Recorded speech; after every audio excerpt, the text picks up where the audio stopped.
And this is designed that if you like broke your arm tomorrow and had to wait 4 months, that you'd still be able to go back and take the lesson essentially. Cool. So right hand wise, we talked about just kind of like verbalizing what we're doing, which is thumbs like parallel to the bass string, which lets our fingers curl up. Your pinky naturally falls there. Let's not really mess with that this week, but only keep it there if it really feels intuitive. There's points off for doing it in blues, there's points for doing it in classical and jazz, and like we talked about the reasons, because we're eventually going to be doing percussive stuff too, but not the most important detail right now. Cool, so the very first thing we did was just decide to get used to doing picking within the context of playing exactly what you do when you pick the guitar up right now, which is like this. And we talked about how we're going to use these two fingers because it gives us options on either side. So yeah, we had the first one, just left hand wise, and then ending up in E. So in your practice, just stop and do that. Don't worry about rhythm. It's just a list of things that goes alright. And you can go however your ear hears it most readily. Just going over the shapes like a list. Cool. And then play whichever is your most natural inclination and get good at it. Now here's the thing I want to emphasize is do not loop it. You're going for one good one, stop, reassess. One good one, stop, reassess. You do that like 3-4 times, you're probably going to be good at it already. Then you move on. Cool, so what we actually wrote on the page was that we were going to go, I just wrote the shapes first. Like I was like, hey, look, here's the ones with the, like on the 1, 2, 3rd line down on your page where it says turnaround. I just wrote out the shapes, like the ones with the open string versus the ones that are the D7 shape, and then I wrote D7 splayed out on the second line on the page. So at this point, just go back and be like, okay, D7, I remember that. It's like putting in the one in the middle in. So just go back and learn that, just look at that shape. Cool. Now we're doing the very same thing that you just were, just with that shape instead of the open string, still resolving to E. And I haven't even specified what picking pattern or anything yet. That's because left hand is what we're working on right now. Just do whatever's intuitive, do that. Awesome. So then we get to the actual playing portion of this on the one up from the bottom line. The high part of what we're playing is 3rd string, 1st string, 2nd string. And along with the very first note, we're playing a bass note. So it's going to be like pinch, the one you're used to, then high note, high note. So, tempting as it would be to just do the whole thing, just do what I did a couple times. Just literally being like, okay, I'm going to be going, pause, reset, reassess, do it. 2, 5 times, it's going to start feeling easy. That's when you want to move on. Pause the CD, do that. This is why people just don't have enough guidance on shit like this that just saves a ton of time. Because the next 3 things are exactly the same thing. Saying I scoot my hand back, that's not difficult. And it's exactly the same picking pattern. So you just showed yourself right hand wise what you're going to be doing for this entire thing, rather than doing the whole thing over and over, just in a one little bit that you could finish and and put into your long-term memory. So that was section 1. Now we're going to just do the first 2.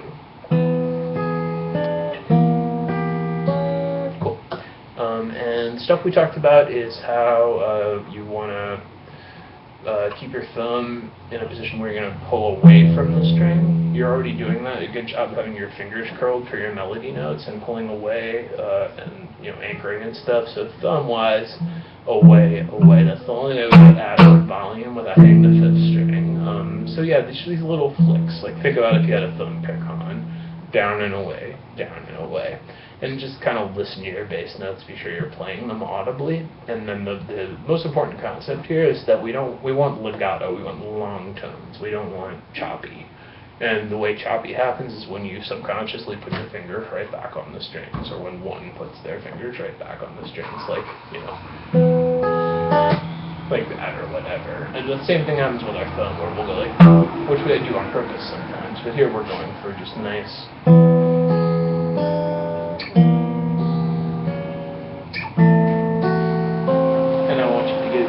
Stick good up to there before you even try going to E. Stop, do that, please. Now we're just up to the D7 over E.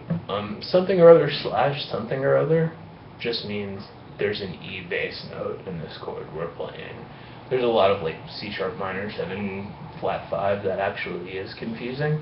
But if something said like C slash G, that means like a C chord with a G bass note, like if you've ever played that one. So yeah, we're just seeing E7, E7 with things. I'm just being all chord booky and correct, and there's this E bass note we're hitting. That's what that means. What is this D7 slash E? It's just saying we're playing E in the bass. Whatever, no big deal. But you're not going to be thinking about E flat 7, D7. You're going to be thinking about this shape backing up. Cool. So you're good at going. Really paying attention to long notes, no interruption. And again, don't plan rhythm until it's easy to do it like a grocery list. And then just ending with E. No big deal. And then you're going to get sick good at that before you do your, or whatever you want to do. So we're going, first version is,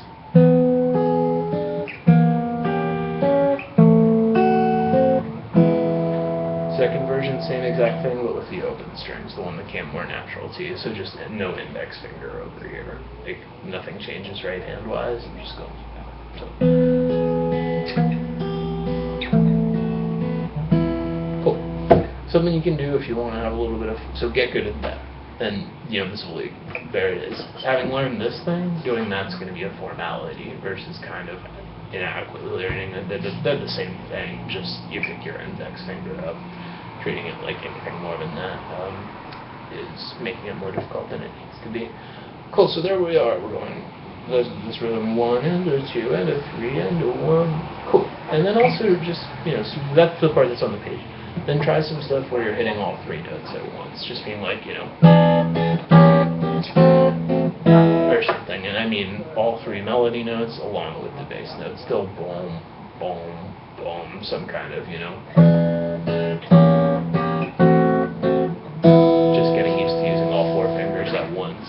hearing your bass notes. That's the only thing that's not on the page. Cool, so, 7 minutes in, which I'm going to write on your page, that we're about 7 minutes to your video when we start part 2 here. We're starting this thing that you're going to get where you can play it once well, and then you're going to work on looping it. That's our approach to everything. So we're in our normal right hand position. We're going to keep going E, and then E7 for a second. Pinky on, pinky off. The first 2 beats, the first subsection goes. So that was, I hit the bass string on the 3rd string, pinch. Then I hit the 2 high strings. Then I hit a bass note on its own. And then the rhythms 1 and 2. So just stop, do those a couple times, pausing in between until it gets easy, not too time consuming. Then, without starting at the beginning, now we're pretending the song starts after the line.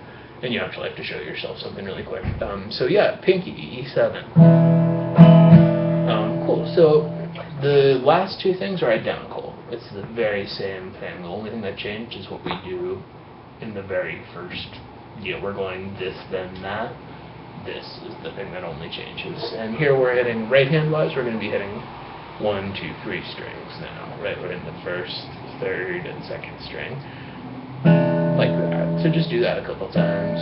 Just being like, okay, I'm doing this, and I'm hitting these many strings. And then then your pinky comes back off on your left hand, and the rest is literally identical to what you were just doing. So instead of,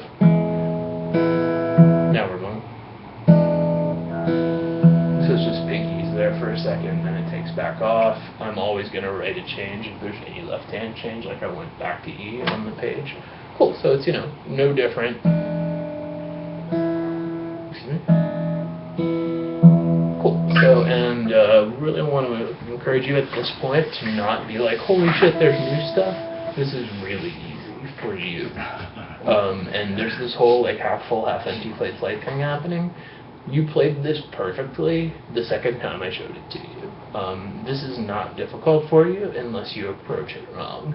And approaching it wrong would be prematurely trying to play the whole thing, or be like, what is it, we just did. I'm just going one single time, pause, reset. Then you're going to go for, when you feel really comfortable with this, pause, that, then you're going to go for one good one time through the whole thing well, until that gets easy. Which, if you just did the 2 subsections, is really realistically only going to take 5 attempts or something, because you already learned it. Now you're just doing the whole thing at once. It's 2 total sections.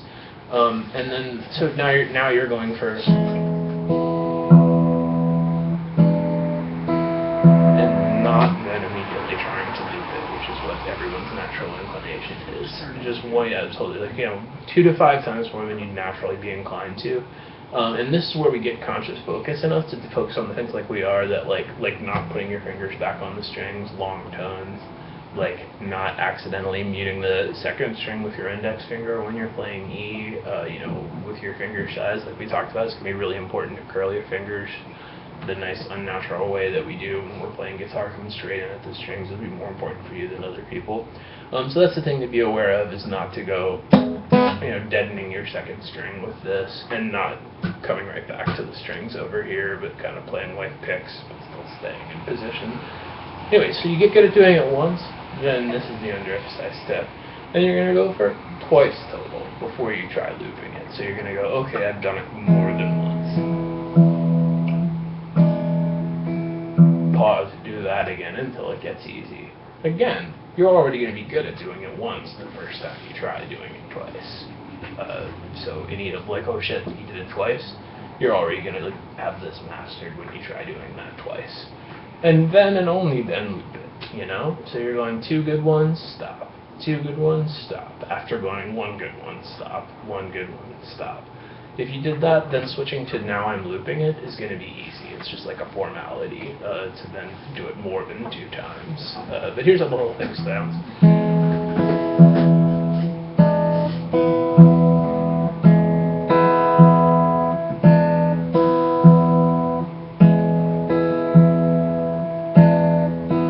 And so forth. And then you could go,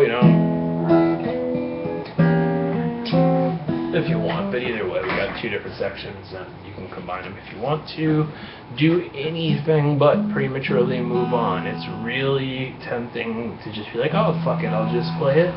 We're talking about 2 to 4 more times than you would naturally, repeating the little section, and like consciously focusing on what did I do wrong and correcting it the very next time, versus getting into the thing we talked about with memorization headspace versus playing headspace. Everyone is tempted to move on prematurely. So the details we're working on technique-wise right now are not muting extra strings with your right or left hand, and learning, these D shapes, D7 shapes for the first time, learning to do this for the first time.